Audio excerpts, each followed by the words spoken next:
All right, guys, what's up? Welcome back to another video. Craftsman, the brand Craftsman Power Tools, has just came out with some new, or relatively new, cordless polishers. They have a 5-inch and a 3-inch. So we are here at Lowe's today to go check those out. We're gonna pick them up. I already ordered them, just gotta pick them up. And then I have a specific project I'm gonna be using them on to really test out the longevity, battery life, power, all that kind of good stuff. So it's actually on this, but we'll touch on that after we pick these things up.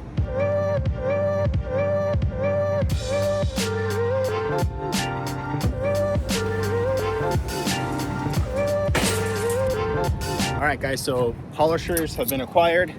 We got the 5-inch, the 3-inch. We also got now I'll put the pricing up here for you guys because I can't remember off the top of my head, but they are bare tool only. So no batteries, no chargers. So I was able to get a 2-pack of 4-amp-hour batteries. These were on sale. Again, I can't remember. I think it was 89 bucks for the 2 of them. Again, I'll let you guys know. But then I still don't have a charger. So then I picked up this pack here, charger and a 5-amp-hour battery. And then when you buy this, you actually get an option for a free tool. So I went ahead and picked up this little orbital sander because for all of you that love DIY detail, C6 Ceramics APP, their adhesion promoter polish, he advertises a really small throw for the best results. So I got that specifically for that. So let's go ahead and get these loaded up. So I just got a bunch of surfboards in the back here, so we'll have to work around that. I've actually been surfing more lately, which has been incredible. But we'll get these things loaded up, and then I'm gonna go ahead and show you guys the project that I have in mind specifically for these.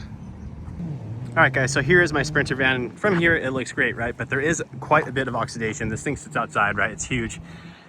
And if you look up here, this part here looks pretty chalky. It might be hard for you to tell, but you can see here when I pan over, well, hang on, let me get an angle for you. Okay, so there you go. Completely chalky versus polished out a bit. Now I actually started polishing this thing out the other day using a dual action polisher and a microfiber cutting pad, right, from Lake Country. Now it was getting the job done. It was taking way too long. So I was gonna go switch over to a rotary, but because these new Craftsman polishers came out, I decided why not test it with this, right? This is a really good test panel. We're able to see what kind of power this thing has. I am going to be switching over to a wool pad on my DA. But regardless, we'll be able to tell, I'm going to be able to put this thing through a lot of work and test the battery life and all that stuff at actual load. So let's get into it. All right, guys, so here we are, have the polishers back at home. I apologize if the audio is not great. I'm actually just filming this on my phone because I'm going to be working on the van outside. But first off, I want to go ahead and unbox this thing, show exactly what they come with. Again, they were tool only. I did have to buy batteries and chargers separately, but I just want to get a kind of quick feel of how these things seem to perform, or the build quality. As you can see, that's one of the 4-amp-hour batteries charging. That is the 5-amp-hour battery that is fully charged already. And then we got this guy straight out of the package, has a little bit of charge, so we'll be able to test with that and then charge everything else. Now for this correction on my van, again, it's pretty oxidized and it's taking quite a bit of time. So for the pads I'm going to be using, I'm going to be using Lake Country's wool pads. We have 2 different ones here. We have this is their pre-washed lamb's wool pad with a blue back interface, okay? This one works with DAs, works with rotaries, all that kind of good stuff, forced rotations as well. But the benefit of this one is it cuts really, really well. It doesn't finish out quite as well, and that's where the purple ones come in. The purple ones, they actually come in 3 different pile heights. So they have, I think they have a 1-inch, a 3/4 inch, and then a 1/4 inch. So depending on what tool you're using with it, you're supposed to kind of adjust. They recommend the 1/4 inch for a regular DA. I use the 3/4 inch kind of for everything. So the benefit of the purple pad is they use some sort of integration. I can't remember the technology, but it cuts and finishes out nicer than that one. So a little more aggressive on the cut, doesn't finish out as nice. This one's a good blend of the two. So if you want the most cut, you would go here. This would be the next step, and then you would continue down the line. For the polish, we are using Sonak's Cut Max because I just got this into my store and I wanted to test it out. So let's go through the polishers real quick. Here is the 5-inch. Oh boy, got a lot of stuff in here. Okay, so we've got instruction manual. We've got a soft finishing pad, 5-inch finishing pad. Yeah, there you go. We have a polishing pad. Oh, well, okay, that says correction pad. Hang on. Doesn't feel that stiff. I'm thinking this one's gonna be, oh, maybe this one's, all right, so we've got a cutting pad, a correcting pad. Okay, so it seems to me that this one's the hardest. Yeah, so this would be your heaviest cut, kind of mid-tier, one-step style, and then a finishing pad. Let's go ahead and get the polisher out of here right away. You do have a handle that you can attach to it. I won't be doing that. I don't personally like the handles. I like to just kind of palm the back of the machine, but it's nice that they give it to you. We do have a little hex tool, a little wrench, flat wrench, probably for the backing plate. And here is the machine itself. So like I said, you could put the handle on. You could see there's inlays there where you can actually screw it in. Again, I don't like that. I just like to kind of grip the head of the unit, and it's actually super comfortable how they built that out. It feels really, really good. So backing plate, tons of ventilation. Oh, interesting. Actually, like straight through to the back, kind of, you can see straight to the machine itself. So interesting there. Let's feel. Yeah, I mean, as far as density of the pad goes, it feels good. Again, I don't know how good the Velcro is and stuff is for over time. Now, one benefit about this machine though, and I talk about it with all battery powered machines, is the battery positioning. And this one, they did it right. They mounted it sideways. What that does, as opposed to having it flipped and being on like that, keeping it mounted sideways gives you way more clearance from the panel that you're working on and the head of the unit compared to where the battery is. So that's great. Trigger feels nice. You have a locking mechanism here. Very, very easy to use as well. You can use it from both sides, I think, actually, maybe not. Okay, so I just figured something out, and actually you can only lock it into position. So you wanna be, say you have it on and you wanna lock it into position from this side, okay? So you can lock it into position, you can see the trigger is compressed, you just press it again to release it. This side, on the other hand, does not work for that, okay? But it's a lock out mechanism. So you can just, as it's not pulled at all, push it in, and now I cannot compress the trigger. So you may be thinking, why is that worth anything? And honestly, it's because if you store it with your battery in it, then potentially it could bang up against something, pull the trigger, and it could turn on. So that's kind of nice that it has that locking mechanism. Will I use that? Probably not, to be honest, but still kind of a cool feature that I haven't seen on others. The speed dial goes from 2,000 up to 6,000. As you can see, it clicks and you have a nice audible noise and a tactile feel to it. So here you go. It doesn't move super fluid, but I'm sure that's something I'll just probably get used to. So let's go ahead and plug a battery into it and see. So I went ahead and popped the battery in there. Something interesting about the positioning of the polisher. So we're gonna stand it straight up. And I don't know if you guys can tell, but it actually kind of curves out this way. That's gonna be an ergonomics thing and see how that feels once I start using it. But what I do like about it is it pulls the battery back even further. So it's way out of line from where the pad is. So, you're not gonna have to worry about that banging up against the panel. So that's really, really cool. So let's go ahead and turn it all the way down, okay? Again, it's just not the best. I like that it clicks, all that stuff, but it's a little tight. But anyways, let's go ahead and turn it on. Let's see if it has a progressive trigger. It does. I will say on this low speed, I feel a bit of vibration, like a good bit, to be honest. It also doesn't sound the greatest, but what you could do is open this up and pack in more grease. I think that would probably be a good idea. I'm not gonna do this for this test. I'm just gonna use it as is and see how it goes. But okay, let's go ahead again. All the way down to 2,000. Lock into position, click it over once. Okay.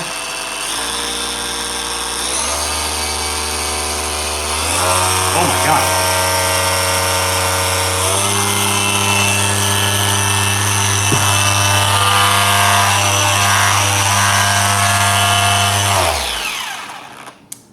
All right, that was up to 6,000. I don't typically run it all the way up. I usually run it about half speed. So let's take that back down.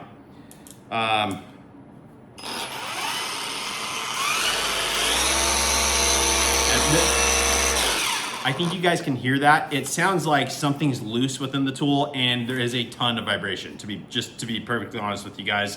Again, bang for your buck here. The value is good, especially if you have Craftsman tools. But just that's my first impression of it. Now, as far as the grip goes, very, very nice, ergonomic, feels good in the hand. The texture is really nice. But that thing sounds rough. But again, we can use it as is, and we'll test it out on the vehicle. Now, that is the 5-inch. Let's go ahead and go to the 3-inch now, and let's go ahead and open this guy up and see what we got here. I'm assuming it's gonna be the same kind of deal. So again, finishing pad, cutting pad, and kind of all in one. Here's the tool itself. Same little wrench tool and instructions. So exact same setup, but let's go ahead and look at this tool. All right, guys, so here it is. It looks to be the exact same thing, but with a 3-inch backing plate. Now, there's no ventilation in this pad versus the other one had a bunch of ventilation. Pad feels good though. The head also is shrunken down, but that's okay. I would hold it just like this, and you do not get the option to put a handle in this one. Overall size, let's go ahead and see that. I mean, not much smaller. Okay, just a little bit shorter. Actually, if you look at the body of the units, like from to here, they're the same. It's just the handle that extends out more. Yeah, it's pretty close. Even width-wise, they look pretty close. So I'll have to look it up. I wonder if they're the same internal motor mechanism. That would be interesting to see. Okay, let's go ahead and see how this one sounds. We're gonna go ahead and plug the battery in. Okay, same thing here. Yep, okay, all the way down. Lock it in. All right, already this one is feeling smoother.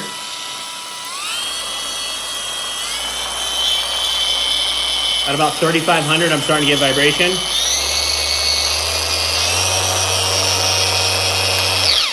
All right, so this one sounds smoother. Yeah, the 3-inch actually sounds a lot better, but still with both of them, when you max them out at full capacity, they both sound like they're gonna take off, or either take off or completely fall apart. So again, vibration also is dependent on the pad that's on there, right? It may not be balanced without one on there. Let's go ahead and throw this guy on. Okay. Now, as far as a battery-powered 3-inch polisher, I do like the footprint of it. It feels good in the hand.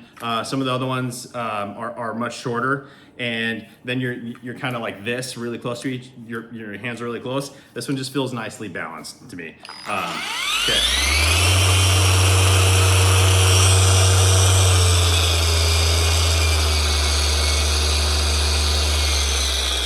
So this one feels good up to about 4,500. 5,000 and 6,000 on here, again, it just feels like it almost isn't supposed to go that high. Let's do the same thing for this one now and throw a pad on here. But I will say with the pad on the 3-inch, it does feel better. And again, the 15mm orbit is a 5-inch backing plate. All right, so we're gonna be all the way down. 2,000. At 3,000, yeah guys, there's just a lot of vibration. 3,500, almost less vibration, kind of levels out. 4,000 we're back, so.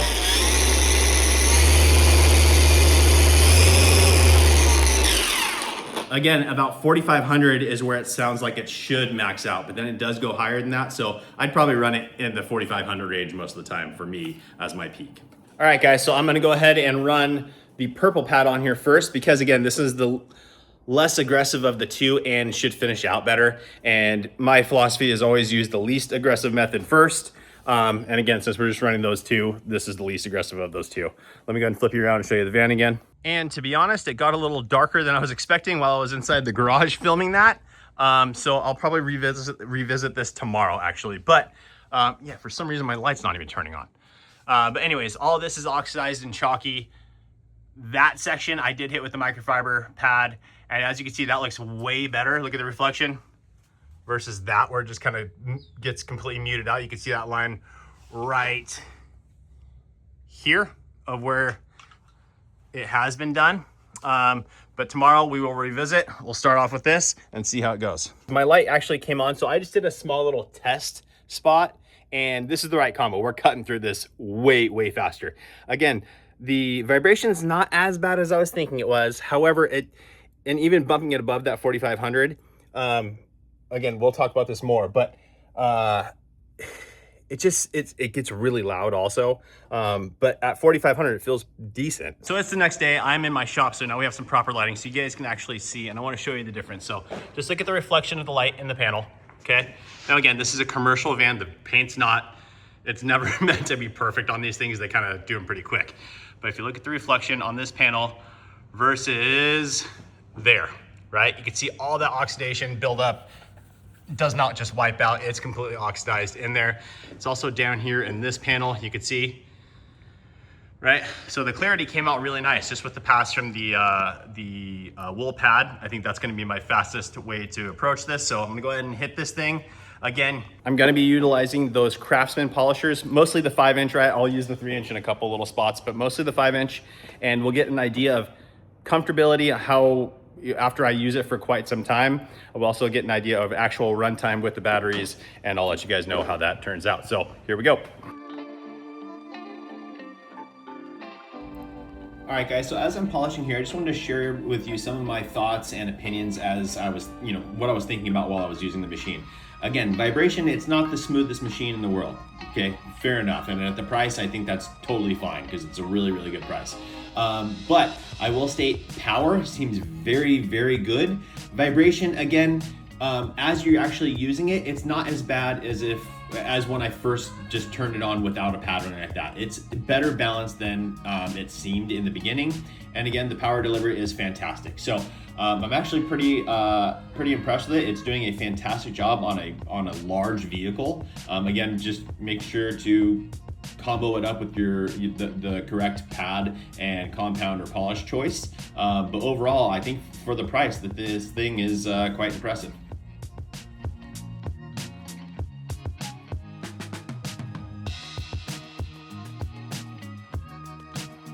Woo-wee. All right, guys, I am sweating. It is hot in here, but we got this entire side done, right? So all the way down at the end from the top, all the way down to the door and this part of the fender. Also the lower rocker panels as well, all on one battery. That was 50 minutes of use. So 50 minutes of polishing, wipe it up, polish the next one, wipe it up, 50 minutes of work time.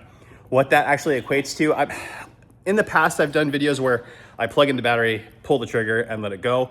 The problem with that is that that's under no load, so that doesn't really give you a good representation, kind of sets a baseline, but I think this is even better.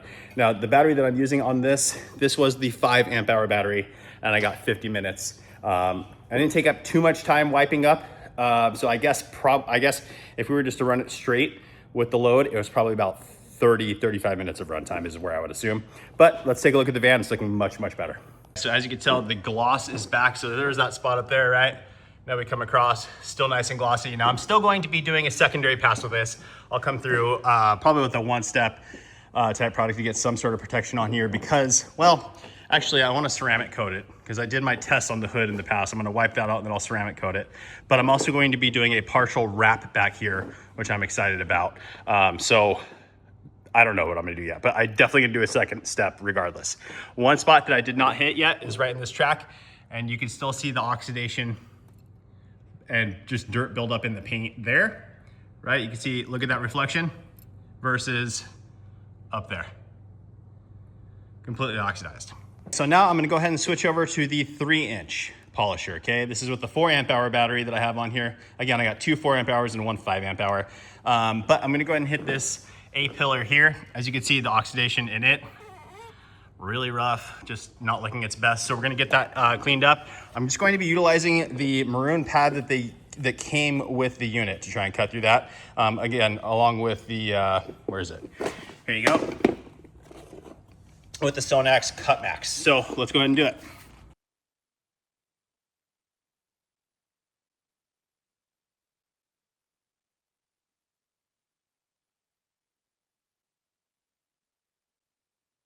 So that was an extremely fast pass, and it came up really, really good. So let me flip you around.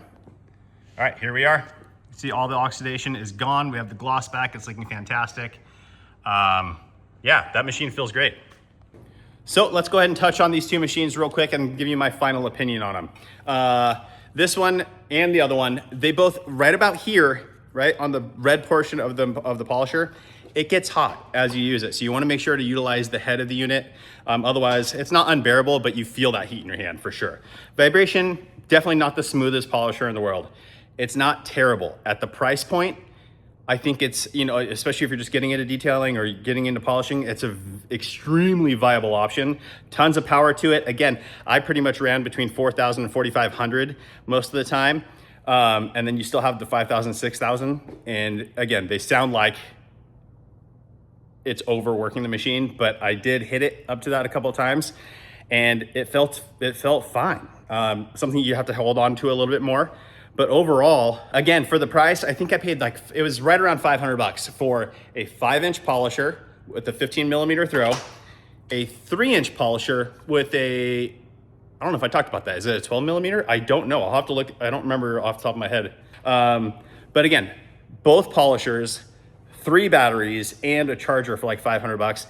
That's basically the price point you would get for one machine and 2 batteries and a charger. So yeah, I don't hate them. I don't hate them at all. I'm actually quite impressed for the price, for the availability where you can go to your local Lowe's and pick it up. I think Craftsman did a good job. Again, not the most refined. This is still quite warm.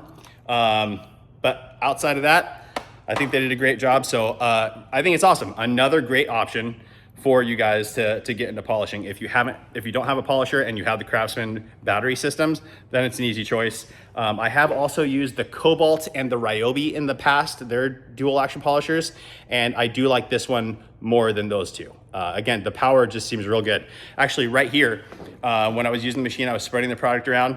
It was bogging. It was not getting its full rotation on this because there's a gradual curve on this. So that makes sense. Once I got it to about 4,000, actually it was 4,500, no more bogging down. There was plenty of power. It cut through that, no problem at all. I actually ran 4,500 to 5,000 on that piece the whole time. So overall, fantastic. Nice job, Lowe's. Nice job, Craftsman. Yeah, guys, hope that video helps you. Another option for you. That's it for today's video, though. Thanks so much for watching. Please be sure to like the video. Make sure you subscribe. Turn on that notification bell. We'll see you on the next one.